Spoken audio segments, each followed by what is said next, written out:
मई 2017 में हसन रूहानी दोबारा सदर मुंतखब हुए और उस वक्त उन्होंने तकरीबन 57% वोट हासिल किए। उस वक्त बहुत से ईरानियों ने उसे आलमी तन्हाई में कमी और इक्तसादी बेहतरी की उम्मीद के तौर पर देखा, लेकिन 2018 में अमेरिकी सदर डोनाल्ड ट्रंप ने अमेरिका को जौहरी मुआहदे से निकाल दिया और ईरान पर दोबारा सख्त पाबंदियां आयद कर दी, जिससे हसन रूहानी की इक्तसादी तवक्कुआत शदीद मुतासिर हुई और ईरान के अंदर सख्त गीर हलकों को तक़वियत मिली।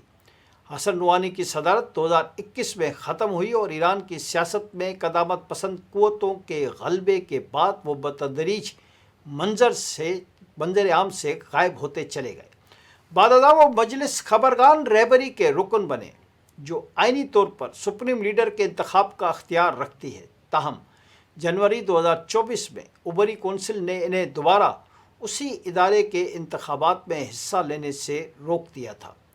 गुज़िश्ता माह फरवरी में होने वाले हमले के बाद ईरान उबरी इंतज़ामिया के मरहले में दाखिल हो गया है।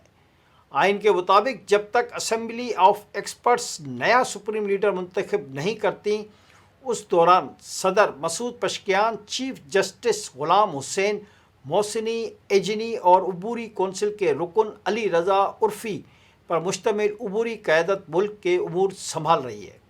उसी दौरान ईरान के सियासी हलकों में जारी खामोश बहस में मुमकिन उम्मीदवारों के तौर पर हसन रूहानी का नाम भी दोबारा सामने आया है। तज्ज़ियाकारों के मुताबिक हसन रूहानी की मुमकिन वापसी इस बात की अलामत हो सकती है कि ईरान का निज़ाम इक़्तिदार दाखिली इस्तेहकाम के लिए एतदाल पसंद चेहरों को शामिल करना चाहता है या फिर सिक्योरिटी पर मुबनी सख्त पॉलिसी को मज़ीद मजबूत करेगा। इस सवाल के जवाब की मुंतज़िर अमेरिका, इसराइल समेत सारी दुनिया ही है।